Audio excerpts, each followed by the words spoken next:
Okay. Hello guys, how you guys doing? Si Real Talk. Pero sandali lang, sasarado ko lang yung door.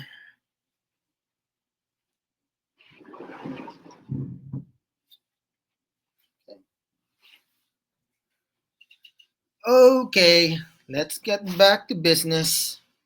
Okay. So, nakita ko itong post sa Facebook ko about itong separation ng Blackman family. Okay? Now, hindi ko naman napapanood yung videos ng Blackman family. I have no idea who they were. Okay? Nung nakita ko yung post na yon. Pero, sinabi ko sa asawa ko. And she said that she'd seen a couple of their videos. Lalo na yung Filipina na nanay. Okay? So, yun. Naging interesado ako sa split na to. Hindi ko alam kung naririnig nyo yon, yung sa background. But that's my son. My gosh, he is so loud. Okay. Pero anyways, yun nga, naging interesado ako kasi nasa news, ito nasa GMA News that they have split. Okay? And itong video na to is about the split. Ito. Okay?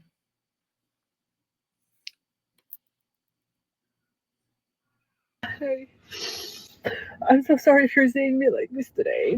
I have been trying to find the right time when I'm gonna get a courage for me to post this one online. Anyway, Josh and I have separated.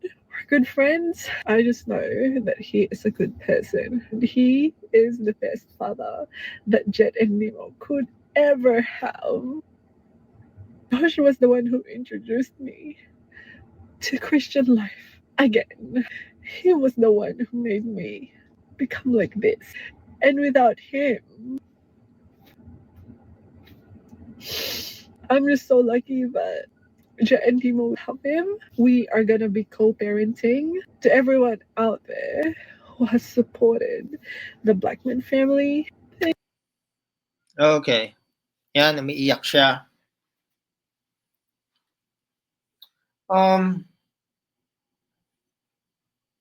Pero sa totoo lang, okay, to be honest, it looks my possibility, okay, possibility with a capital P that this could be fake. Okay?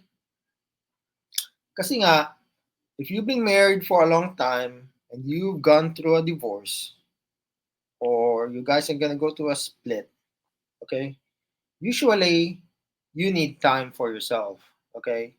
Now, I've seen this sa mga YouTuber na kunwari may cancer yung anak nila o yun nga, they're splitting o kunwari namatay yung parents nila, you know, they usually take a couple days off sa social media.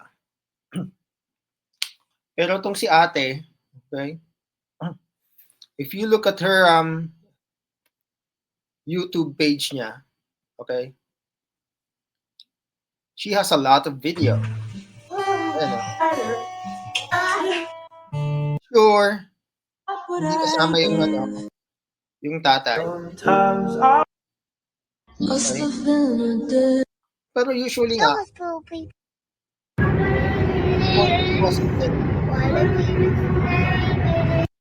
you need a lot of time by yourself. Okay? Usually, you need space, you need to clear your head, and you need time for yourself and your family. Okay? So, yun ang nakikita ko.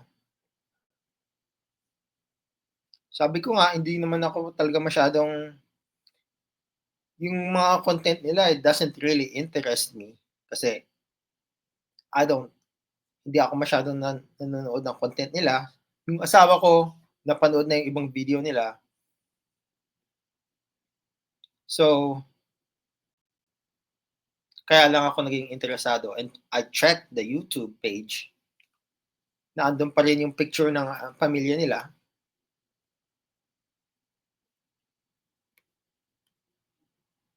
Yan Yan. Dito. Okay?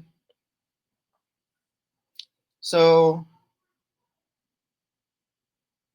yeah, my possibility that this could be a prank or it could be fake, could be trying to get some views. Okay? Sabi ko lang naman possibility.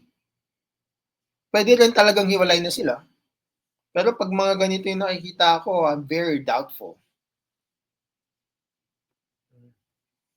Yung ganyang kadami ang post mo after splitting. Tapos dito, may post ka pa ng husband mo before you guys split. Ayun, no? This one.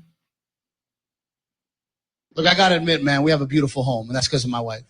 Because she's an interior decorator. She has a degree in interior decorating. So, only time could tell. Pero, you will just find out later. Yun lang naman. I just wanna express my opinion about sa kanila. Okay? So, ingat kayong lahat. Take care of your family. And I'm peacing out.